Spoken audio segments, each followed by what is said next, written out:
Good evening. It is September 22nd, 2015, and we took a couple of weeks off, and we are at Hangout number 81, which is Google Updates by some of our Hawaii certified trainers, and two of them are going to be joining us, we hope, in a little while.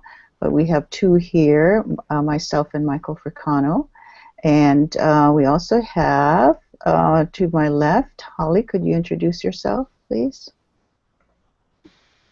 Hi, I'm Holly Gates. I'm the librarian at High School Elementary School. And Jody? Hi, I'm Jody Brown. I'm the librarian at Kalama Intermediate School. Okay, and Michael? Hey everyone, I'm Mike Fricano. I'm a Tech Integration Specialist and Maker Ed teacher at Iolani School. Okay, great. So what we thought we'd do is to have a show where we talk a little bit about some of the neat Google updates that have come up. And I'm glad we have Holly and Jody because they keep us honest about whether we're making sense or not. So if you have any questions that basic questions that need to be answered, let us know. So I'm going to go ahead and go first. I'm going to talk about the new Google Forms that are available. Okay, are available. And it's not, if you go to Google Forms, which is one of the Google suite, right, similar to Microsoft, Google Docs, Google Forms is, well, I don't think Microsoft does not have forms, but it does have sheets and slides. But it's the Google Forms is actually part of the Google Sheets section. So the one thing we notice about Google Forms that's new is it used to be green. And these are the different icons that are available for the four things, and now it's purple. So now that's an easy way to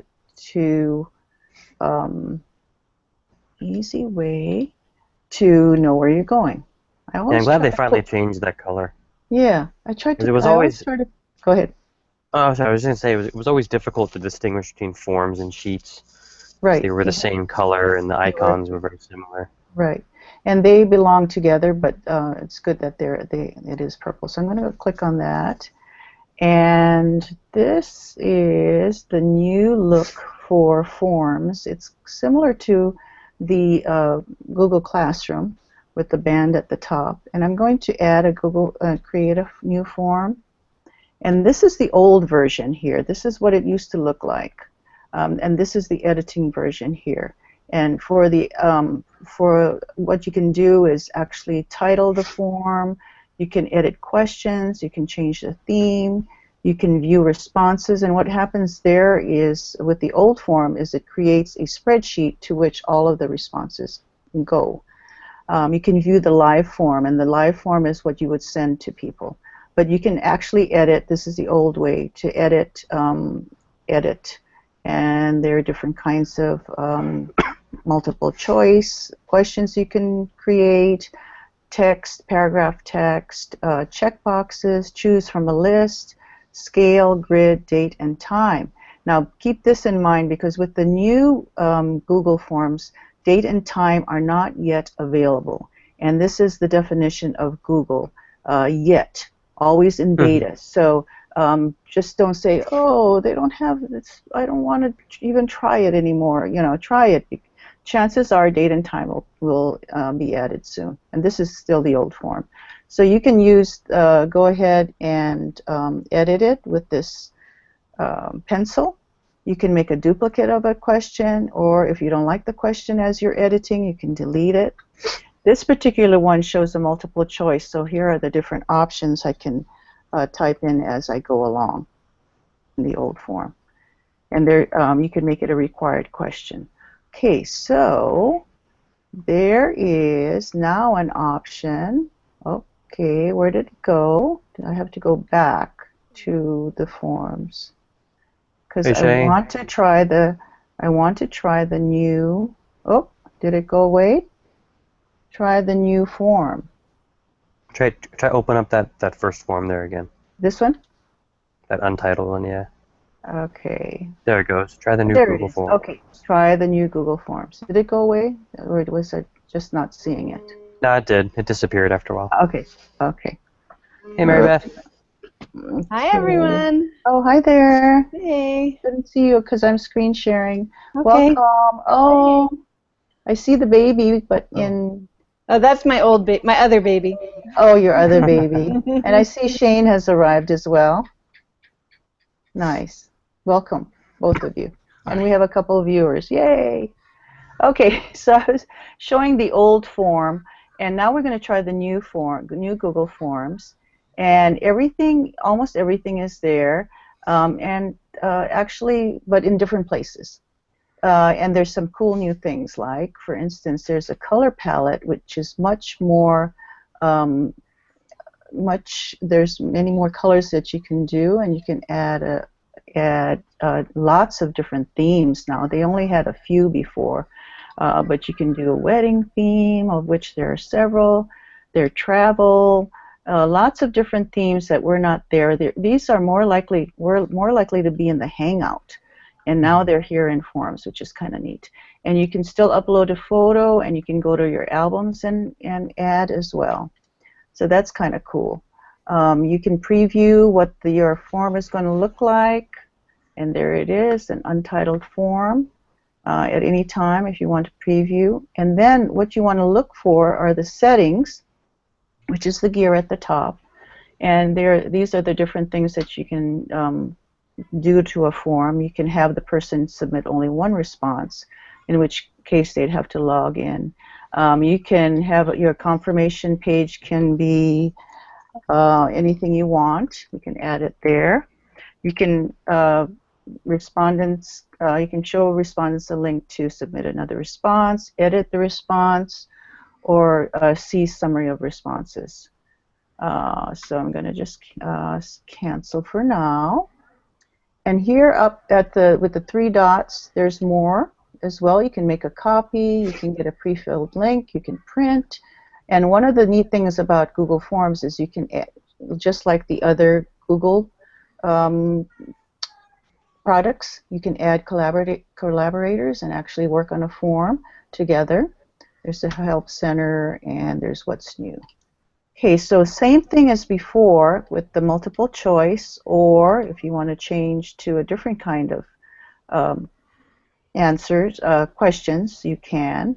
Again, remember the date and time, not available, but the fact that it's grayed out there means it's coming soon. It is. Yay, we hope. And then the plus means we want to add another question.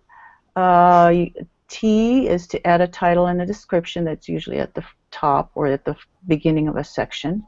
You can add an image, you can add a video, and you can add a section. So those are basically the things that are available on a form. You can actually add a title up here, just like you do for other things, for the old one, the old form. And the cool thing about this, that's another thing that's different, is the responses are right here. You can click on it right here. There are no responses at the moment, but if there were, there would be a summary of the responses right here in graphic form. And then you can actually just like in the other form where you say where you want the responses to go, you can choose the response destination. It can be either a new spreadsheet or enter it in an existing spreadsheet.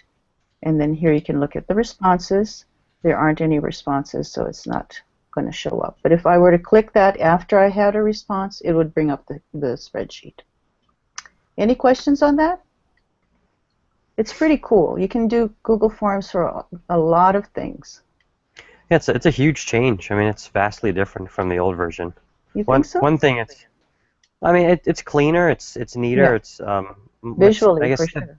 yeah, visually it's simpler, but things are in very different places now. It's going to take some time to get used to. One thing it's missing that's deterring a lot of people from using it are add-ons, which is kind of disappointing, but Right. that will come eventually. Correct. Neat. It's also Meghan's- missing the branching, isn't it? Say that again? Isn't it also missing branching? Yeah, it Yeah. is. And that's Oh. like for a That's a lot of huge one. teachers, that's a real big one because that's how you customize quizzes or instruction. So hopefully that'll come soon. Depending on what your answer is, it'll take you to another section, right? Yeah, yeah, yeah. Yeah. Hey, Linda, can you invite Megan again? She's trying to join, but she's not Sure. able to get in. I can. Marybeth, could you tell us who you are while I'm inviting Meghan, please? Sure. Who are you? I'm Marybeth Baldwin. I am a English teacher and part-time tech coordinator at University Laboratory School. And I also am one of the Janus group members, and I do a lot of professional development around the state. And I am one of the Google education trainers here in Hawaii, and I need to start working on my recertification. So no, it's okay. I just read some horror stories about the new tests, so I know. I'm looking forward to those. So, and I have a 3-week-old who will hopefully not start crying in the middle of this. Yes, yes. Shane, you want to introduce yourself, and then Marybeth will let you go just in case, yeah? Okay, thanks. Yeah. Sure. My name is Shane Asselstein. I'm the Tech and Curriculum Coordinator at Mominani Elementary School. Welcome, Shane. And he's a regular now. Seems like it, yeah. I'm making you a regular. If you want to, of course. Not Okay. of course. Yeah, great. So Marybeth is going to talk to us about the new voice typing in Google Docs. So I'm going to screen share real quick. And so, you know, what I did was, obviously, when I was trying to figure out how this was working, I decided to voice type what I was going to talk about tonight. So that's what I've done here. And, you know, for a lot of us who've used speech-to-text recognition, you know, you're kind of used to it being pretty clunky. But I've actually found with this one, it's not as clunky as some of the extensions that I've used in the past. Like Speak It is one that I've used a lot, and that one is a lot worse, way worse than this. In fact, let me just start off by telling you at the very bottom, this is, for this particular document, I actually got 90% accuracy on this. So I thought that was pretty good. Anyway, so voice typing in Docs is really easy to use. You can enable it here from the tools, voice typing, and then you can also use your, there's some commands, and for some reason it's not working right now. But all you have to do is you click on it, and let me start right here. And once I start talking, it just starts typing. How fast that is. It's very fast, period. New line. It's pretty good at recognizing stutters and things like that, period. All right, I'm going to stop real quick. So what I wanted to point out, first of all, is that it's really great with a microphone. I was using it without a microphone, and it just would tell me, like, I can't remember what it said, but like, we can't understand what you're saying, or something. A little thing pops up.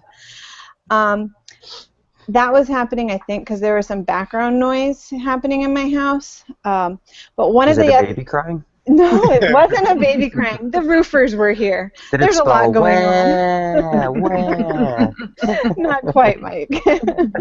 So that was kind of a bummer, but at the same time, I mean, what do you expect, right? Especially because like I said, I wasn't using the mic. It was just with the keyboard microphone. So, yeah. Marybeth, what do you think about this? I mean, because there are some teachers who, like, I think that the applications of this would be pretty awesome in a classroom for maybe somebody who's resistant writing. Yes. But what would you say to teachers that are like, yeah, but if they're just voice chatting, then, or, you know, if they're just voice typing, then they're not really doing the work? Okay, I'm so just playing devil's no, advocate. no. And in fact, Shane. no, it's perfect, Shane, because as I was totally right down here, if you cared to read, I was totally thinking through this, and obviously there's no periods in here. But one of the things that I was thinking about was back when I was a writing consultant in college, and I worked with students who were reluctant writers, and the first thing I did with them is I made them talk, and I wrote their ideas down. I would write sentences. I even do that for my students now. If they have trouble getting started, I have them tell me what they're trying to say, and I write it for them. So I think that it's a really great tool for idea generation and getting things just onto the paper. Right. So I think that's huge. Now it just depends on what the teacher's goal is. I mean, if they just want the kid to write just to write, you know, and to get a paper out, then this probably isn't going to be for them. But if they want to support them in becoming a more fluent with their ideas and more confident in their ideas, I think this would be a great tool. Another thought that I had was actually going in and using this as an editing tool. So I teach 6th grade, and my kids they're not great editors in 6th grade.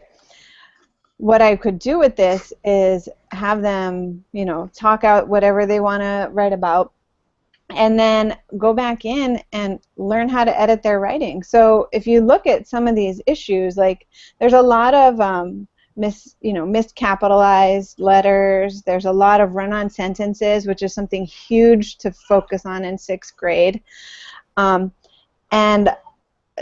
there's probably some misused punctuation in here too.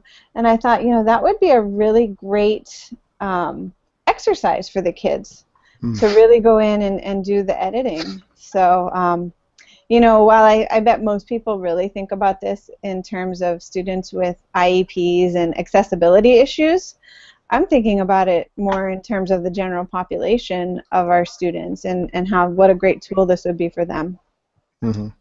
So, you know, another thought I just had. A lot of my teachers, since we're using Google Classroom a lot this year, a lot of my teachers are trying to convert some of their documents into some of their physical documents into a digital document, and just something as simple as typing out the question, they could just quite easily just read the question, you know, and add the question mark, and they, you know, how much time that would save them from actually having to worry about typing it and, you know, they could read entire paragraphs, you know, and possibly get in there. And this was so fast. Oh, she's in. Yay. There's Meghan. Hey, Megan. But writing this was so fast, and talking it was super fast. I was, you know, some of the issues that I had were not all of the punctuation was available, so that was kind of a bummer. And then also, when I'm talking, I'm not thinking in punctuation. So, you know, I had to consciously say period or next line. So that was, you know, that was kind of something that I wish that I could think more like that, but it's not going to happen, I don't think, ever, unless I use this a lot. But one of the really great things that I noticed, too, is, so let's say where am I? Here I am. I didn't like that word. Hi. So it actually, you just highlight the word and it'll replace it. Cool. So I thought that was really cool too, because, I mean, otherwise you're kind of really going back and doing a lot more editing. So this way is one way to go ahead and edit a little bit easier. Yeah. The other thing I thought was cool is, see these gray underlines? It actually gives you, what did you really mean? Is it like that? And there were a few that what happens is once you're done voice typing, it turns this off once you've quit out of the document. So I had a bunch down here, but it went away. So it's only visible while you've got the voice typing tool out there. Let me think. Was there any? Oh, there was one other thing that I thought. Two other things that I wanted to share. The first was like documenting conversation. So we do a ton of group work at my school, and I was wondering if it would be a way for the students to document some of their ideas without having a recorder. So they would be, you know, talking, and this would be picking it up. But I don't, you know, you'd really have to teach them a good protocol for that, because otherwise it's just going to get super jumbled. So that was one thought I had. And then the other was I was reading this article, this extreme tech blog, and he decided to record a YouTube video. So he did a Stephen Colbert video, and he found that the voice typing was about 85 to 90% accurate. And so I was thinking, you know, that would be for students who were doing things like interviews, instead of having to transcribe, because I do interviews with my students every year, instead of having to transcribe, they could use this, and it would be so much easier, because their transcriptions are usually not the best. So they would record it and then play it into their doc later, and it would catch it. So I thought that was pretty cool too. Oh, I hear baby. Yeah, I know. She's ready. Oh, cute. I was amazed as well about this because I've been waiting for something with a little bit more accuracy than the other apps that I've tried. I wanted to ask you, Marybeth, at the bottom, does that automatically come up, those total words? How did you do that? I just, what I did was I just did the word count, and then I went through and I figured out which ones were errors. So if all the ones that are yellow, I highlighted the errors. So this one is really funny. I had said IEP for Individualized Education Plan, and it came up with I eat peas. And I'm sure it massacres Hawaiian words as well. I didn't even try, but I'm sure it does. Maui is always Molly, M-O-L-L-Y. Well, here we can try Maui. Oh, what do you know? Oh my gosh! I was surprised. Crazy good. No, I wrote. I said Stephen Colbert, and it wrote it just like that. So I don't know. They must be using some sort of Google algorithm to get these, and obviously they're going to have the pop stuff, all the popular things too. So that's really, really awesome. That is awesome. I wonder if that algorithm takes into account you personally. If you use Maui a lot and then you say it there, you think that'd be more likely that it would be correct? Or if you already have location services enabled. Oh, maybe. That might be it. Yeah, I don't know. All the mysteries of Google. Yeah, it's so crazy. It is crazy. But one other thing I was thinking about too is, so many of my kids that take the bus or things like that and can't use their laptops on the bus because they don't have Wi-Fi, they could start working on their homework on their docs on their phones using this without having to use a teeny tiny type, keyboard. Right. So I thought that was pretty awesome because I know back when I was working on my dissertation, and I had my other baby was a newborn, I would walk around with my phone and my headphones in, and I would talk, I would record my thoughts on my dissertation onto my notes on my phone. I'd have to copy it, email it to myself, put it into a document. So there were quite a few steps involved, and this eliminates all the steps. Yeah, that's great. Yeah, but anyway, so I don't want to be pushy or anything, but any chance we can see the baby? Oh yeah. Yeah, stop screen sharing already. Well, Mikey has the record of being the youngest on the show, so you would be breaking a record. Here Look she at that is. hair. 3 weeks today. Hi. This is Mackenzie. Lindsay! Oh my goodness, look at Say that. hi to all the aunties and uncles. You've already met Uncle Mike. Wait, you know what? I'm going to take a screenshot. I did this with Mikey. Okay. What is her name? Mackenzie. Mackenzie. Okay, everybody smile for Mackenzie. Smile. She is adorable. Thanks. And she can see us. Yeah, Hi. we can. Hi there. Hi. And for Hi. 3 weeks, that's amazing how Yeah, 3 she's weeks today. focusing. And, she just a couple days ago, she started opening her eyes a whole lot more. So it's And good. she kind of looks like you, I think. Oh, maybe. I'm not sure. I think she looks like her brother. So. Oh, really adorable. Thanks. That's great. Yeah. Very great. All right. Thanks, you guys. Yeah, I thanks for coming I'm on. gonna go feed her. So Thank you so much for coming on and giving us Thanks. your expertise. It was, always fun to hear it from your perspective because you always add that classroom yeah. mix to it. Really appreciate it. Bye, Thank you. Say bye, Marybeth. everybody. Bye. Take Thanks, care. Marybeth. Bye. Thanks. And Hey, we have There's Meghan a on. Q in the Q&A. Q&A, yes. Okay. And actually, okay, first of all, thanks. Anne is watching. Yay, Anne, thanks for coming. We appreciate it. We have a question from Karen. I don't know if it was directed toward Marybeth about think so. the add-on. Okay, it came on recently. Yeah. Because I wasn't sure if it was the Google form. And her question is this an add-on or does it automatically update? Newbie question. So I'm guessing that's the voice typing. Yeah. And it is part of Google. I wouldn't call it an add-on, right? Yeah, it's one not. of the, It's one not of an the add-on. tools. No, it's One of the tools that's available. It's really Yeah, cool. and I've seen reports of teachers not having access to it yet, and it's likely because their domain is not set for what do you call it? Like fast rollout.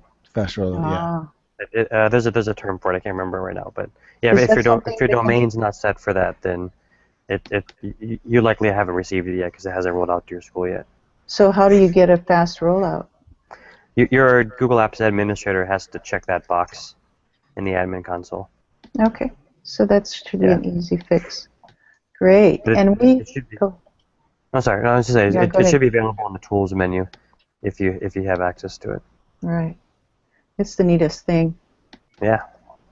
Megan Walters is also a certified trainer. Welcome. Megan. Hi. I was Could you actually tell just us- seeing if we had it for DOE. I was checking to see if it was in it, but it's not loading very fast. We know you're a certified trainer, Megan. Could you tell us a little bit more about yourself? Well, I currently work at Pope Elementary here on Oahu. I am teaching math and tech integration. I have a background in PYP instruction, and I've been a trainer for, I think, almost 2 years now? 3 years, I think? I don't know. I can't remember how long I've lived on this island. It all blurs together. And you're a military My person, husband right? is active duty, yeah. Nice. So before I was here, I was in Ukraine at Perchef School International, and that's when I became a trainer because our tech coordinator there was a big-time Google trainer. So she was like, "I'm going to train at least 10 of you before I leave," and then I left with her. So, Well, here you are. You're destined to come here and be with us. apparently. It's cool. We have actually 3 other trainers in Hawaii. There are Liz Castillo, who's at Punahou, and we have Danilo Marone, and he is at Tukai University, I believe. And we have Brendan Brennan, who's with the University Lab and also with Janice Group. So there are 7 of us. And it's Chad Nakapui. Oh, sorry. Chad, the Dewey. Yep. I don't think Yes. Brendan is an official trainer anymore. Who I think is he that? lost his status. Who is that? Brendan? Oh, Yeah. why do you I know don't that? think he's an official trainer anymore. Oh, why? Oh, okay. I'll talk to you about it later. If it's too private. You Never never- mind. We're on air. He never kept up to date. Oh, too bad. But that doesn't mean that he's not good. You know, it's No. Google says he's not a trainer, but he definitely Yeah, he still does a knows lot of his training. stuff. Yeah, he knows his Yeah. stuff for sure. Yeah, definitely. Yeah. even without the official title, for sure. And Chad Nakapui as well, who is now a teacher, but he was with the DOE. Kaimiloa. Kaimiloa. Yes. So there are 7 of us, but there's room for more because just because there's 7, there's always room for more people who are either certified educators or trainers. I don't know about Google Teacher Academy. I'm not sure when that's coming up again, but there are a lot of different ways that you can get certified by Google, and it's part of your PD, and you can help others as well. So it's a great experience if you can have the time for it, and you're interested and love Google. Okay, it looks like I have voiceover through Pope, so I just checked the question about DOE, so it looks like it is in there.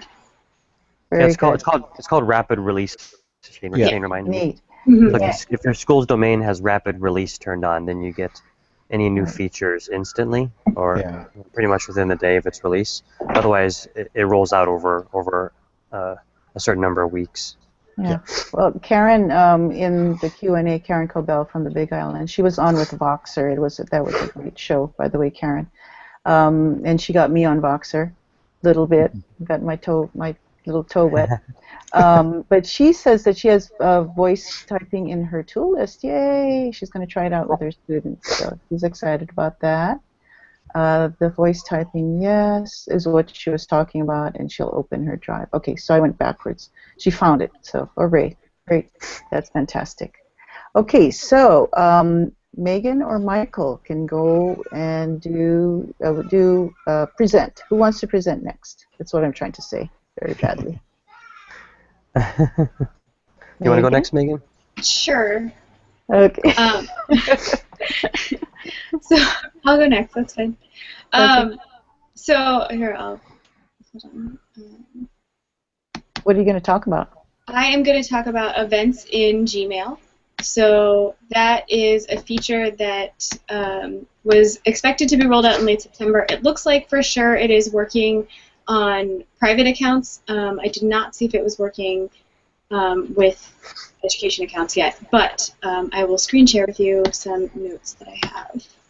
Just one second. While Megan's doing that, I'll tell you that our show notes are at bit.ly/grh81 notes, and it's right underneath my name. Okay, sorry, things are being temperamental. There's 3 of us in our house right now trying to do homework or video conferencing, so it's a little chaotic. Okay. So this is Gmail Events, and it's a feature in which you would get an email that has some information about an event, maybe a party or flight details or a hotel you've booked, and it's going to automatically sync with your calendar. If you see here, I've kind of did a screen capture of my current calendar situation, and it did automatically sync the flights that I booked to California for fall break. And what I really liked is it not only told me when the flight was taking off to Los Angeles, it told me when the flight was going to end in Los Angeles as well, with Hawaii time. So that way I know that I'm getting in quite early in the morning on Saturday morning, my time. But what I did notice was that if I got the email confirmations through other applications like Orbitz, it sunk, but if I got email notifications through, let's say, like JW Marriott, it did not read the information in the email to sync up to my calendar. So there seems to be some sort of lag in terms of it properly being able to read your emails. But it is kind of a handy thing because it's supposed to be able to update. So if you, for example, for the school side, you get a notification about a meeting, maybe you're going into the CSSS and then you get another email that says that they're behind by 15 or 20 minutes, then you're getting that notification update in your calendar, letting you know that maybe you don't have to run quickly down to admin to get into that meeting. You know that they're going behind. And it works with Android and iOS. I don't use my desktop calendar very much, so I'm completely reliant on my phone calendar, and it seemed to be quite up to date with my phone. My desktop calendar seemed to be syncing it as well. I did notice if I opened the email on my desktop, it took a while for it to populate to my phone calendar.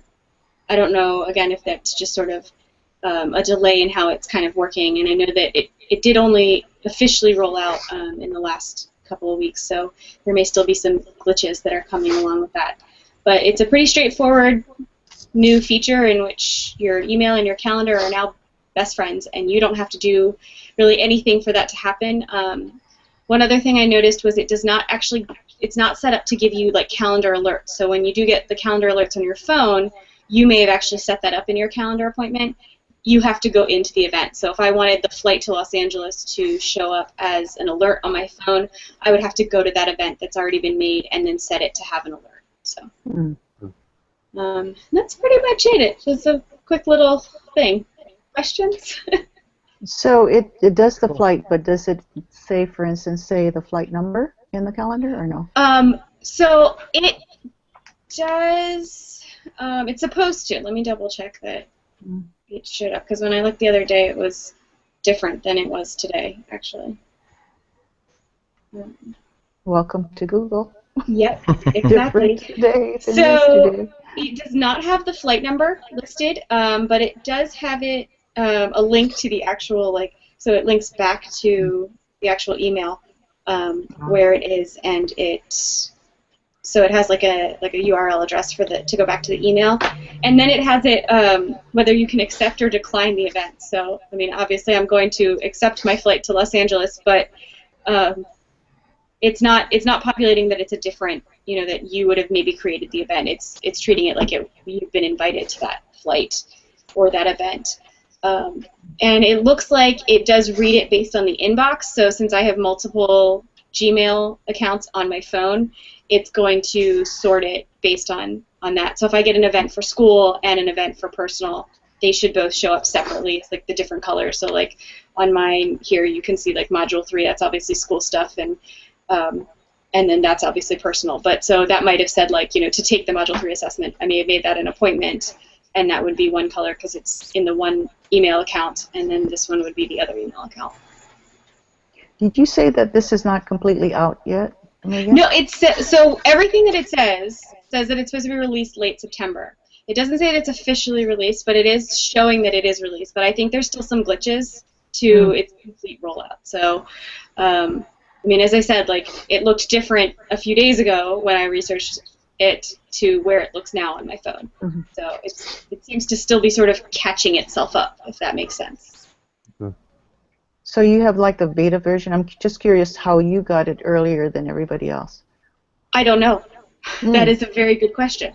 Yeah. Lucky number. I guess. It is definitely just an automatic add-on. You don't have to, purchase it as an add-on. It just is happening. That's cool. I'm gonna have to go check out my calendar. Yeah. I do have I don't have any flights coming up. When I do, I'll have to check it out. Yeah, and it's only showing also hotels. Like as I said, like the JW Marriott sent their hotel confirmation, but another hotel that I'm staying at, like that one actually showed up in my calendar as opposed to the other one. And I'm not sure if that's because they came through Orbitz or because they came through my Gmail. So. I think that's neat. I like it because it's simple, and of course it integrates. Because it does what TripIt does. I like the free TripIt where I just basically know what's happening, not any fancy stuff. So this would be a nice replacement without having to go to TripIt. If it works the way it's supposed to. Neat. I'm excited. Thank you for sharing that. Any questions of Megan? Okay. Michael, you're on. Okay. So I'm here to share new Google Classroom updates. I'm going to share my screen. All right. So can you see the Google for Education blog there? Or do you see my Google Classroom? The blog. Okay, good. Okay, so I just switching my tabs. Okay. So back in August, I quite a few new features rolled out for Google Classroom. Some haven't officially rolled out yet, but they're slated for the end of September, which is now a week away. But a couple new additions are question-based assignments, and I'll show you what that looks like. The ability to reuse posts. Oops. And which is, that one. Yeah, that's a really popular one. And I'm going to show you a trick that you can use with that option in a second. And something that's coming out pretty soon is calendar integration, which a lot of people are looking forward to. So that's not an official release yet, but that's due by the end of this month. And then a couple of minor additions are the ability to move posts to the top of the stream. So sometimes, depending on how often you post to your stream, things may get buried, and you want to bring them back to the top as a reminder. And another one is to have optional due dates. And then something that's rolling out soon is the ability to attach a form to a post, which makes it a lot easier to attach forms. So in Classroom, a couple of additions here. I can zoom in on this. There we go. Sweet. So a new option is this this question, create a question-based assignment. So it works like a regular assignment does, but it centers around a central question. So you type in the question you want your kids to answer. You can give them a description or instruction, set the due date. You can attach files like you can in other assignments, and then you ask that question. And students, when they receive that question in their stream, they have to provide an answer, and then the teacher can assign a grade to that answer. And a couple of, let me see, what is your favorite ice cream flavor?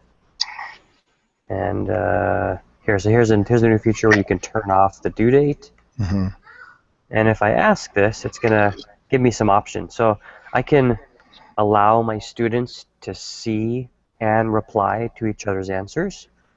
So we can have discussions around answers based on that option, or I can turn that off and make everything invisible to my students so they can't see each other's answers. That's great if as the teacher you want to get their answer separate from everybody else, so they're not copying.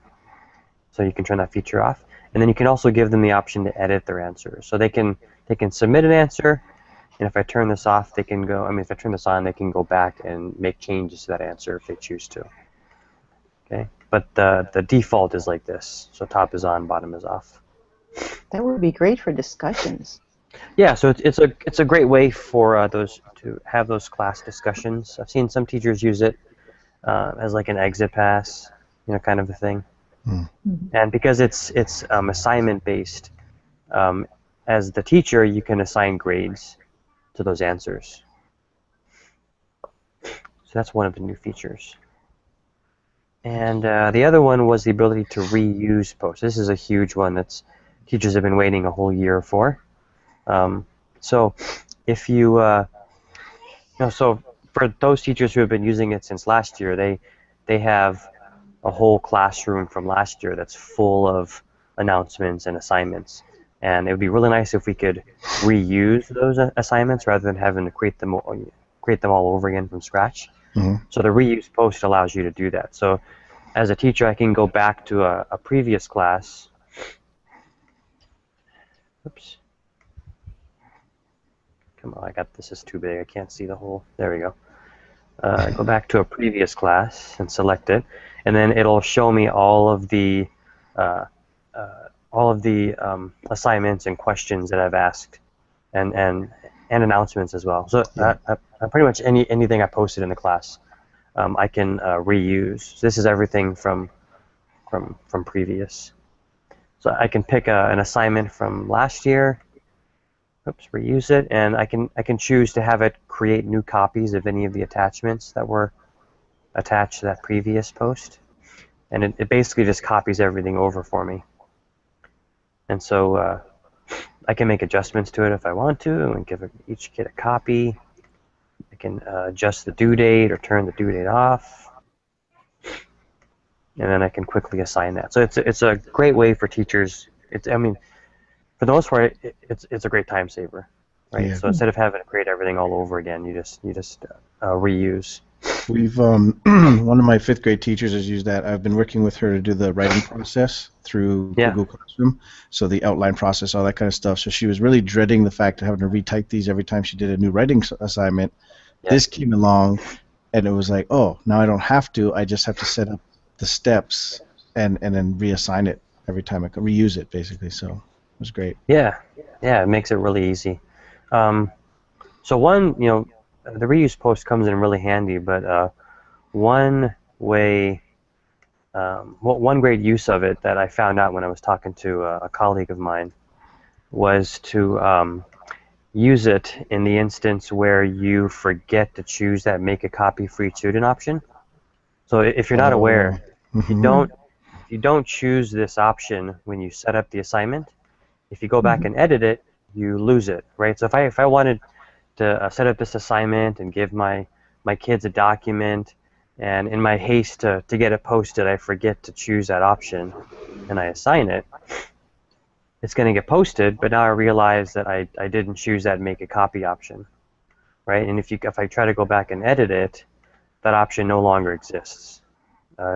Many teachers forget that, or they don't realize that option disappears after you post it.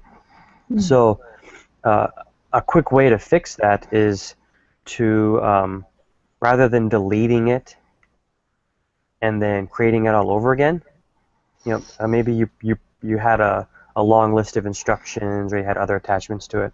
What you can do is go back in and reuse that post from that class. It takes a couple clicks. There's the one I just created today. Have a copy those attachments over, and then now I have that make a copy back. Right, so I can quickly reuse that post, make the adjustment that I forgot, assign it, and then go in and delete that first post that I made that mistake on. That was the subject of your blog post, right? Yeah. So I blogged about that the other day because I thought that was a really cool way to work around that issue that a lot of teachers still struggle with when they're trying to create assignments. And that got a lot of feedback on that post. I'm not sure, you probably realize it, Michael, but a lot of people retweeted and shared it. So that was really a valuable. Yeah, it's one of my most popular posts, but I thought it was a really great tip, so I figured I'd share that one out. Fabulous. And then one more cool thing that just came out was this new Chrome extension called Share to Classroom. So if your kids use Chrome, or if they have Chromebooks in your Chromebook school, this is a great addition. So what this does in a nutshell is that the teacher and the students all have to have this Chrome extension installed. And the teacher, if the teacher's on a web page and she wants the students to be on that same page, she can use the Chrome extension, choose the Google Classroom that her kids are members of, and by doing that, it'll push the website to every student's Chrome browser instantly. So it's a quick way to get all of your kids on the same page. So that's a new extension by Google that was just released. Is that the feature they talked about at ISTE? Yes, that is the top secret. The top secret one, yeah. I couldn't remember what it was called. It was so top secret. Yeah. there's another Chrome extension called Google Tone, which does the same thing essentially, but this one allows you to push it to your students that are specifically in your Google Classrooms, which makes it really easy. So those are some, and again, the calendar integrations should be coming out pretty soon, and that'll put a calendar in Classroom, as well as generate a Google Calendar for every classroom that your students are a member of, which should be really great. And then the ability to attach forms to a post will come out soon. So when you say share to Classroom, does that mean it goes onto the Classroom page, or no? So it literally pushes that website to your students' browsers. Wow. So by choosing the Classroom, it'll send the website to those students that are in your classroom.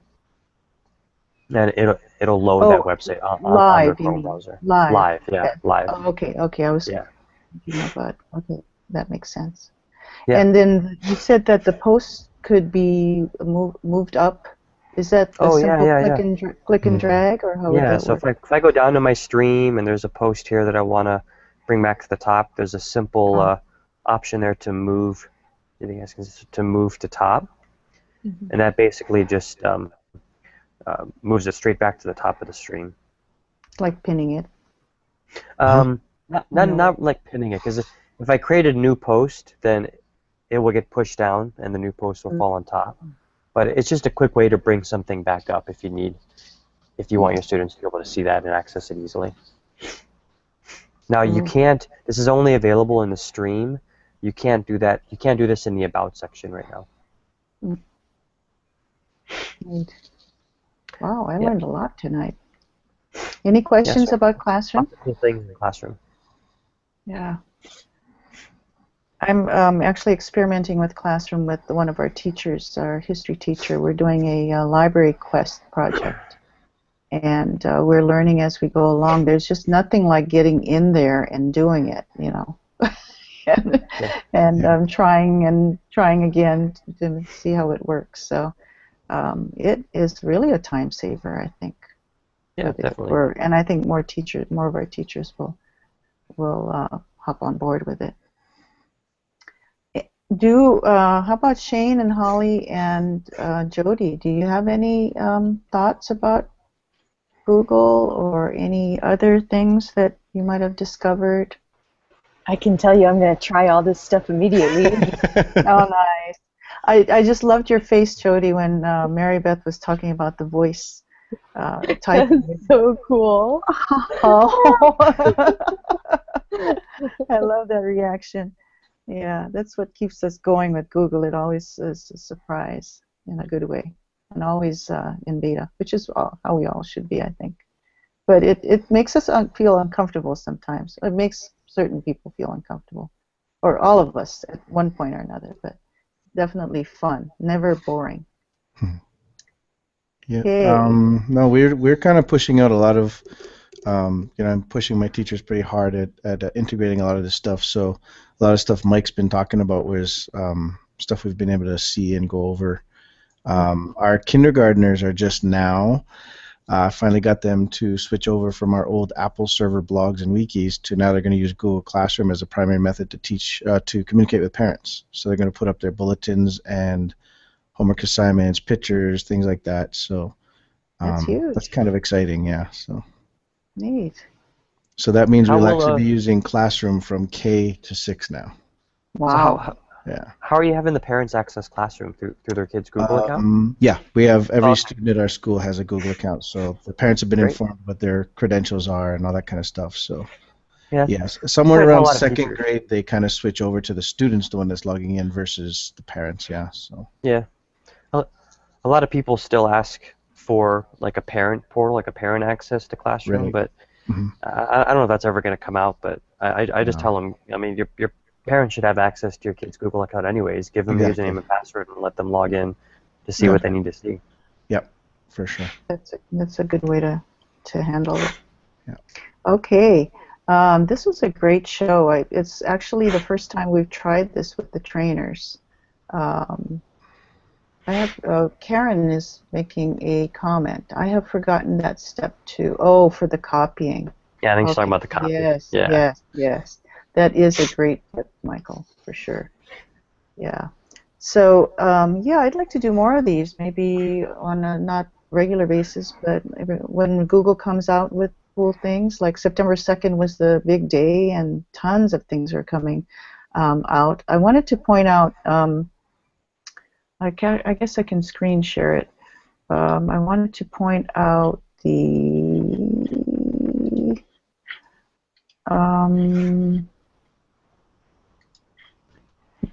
sorry, I'm still on the Google, but I'm going to find the other part, I think. Uh-oh. Hold on a second. Okay, what I wanted to show you is, maybe I should just go to the, what I should go to is, sorry about that. I am stuck here. Oh, okay, here I am. Okay, I wanted to show you this great setup by a Google education group in Ohio, and specifically Eric Kurtz, who actually I know from Google Teacher Academy.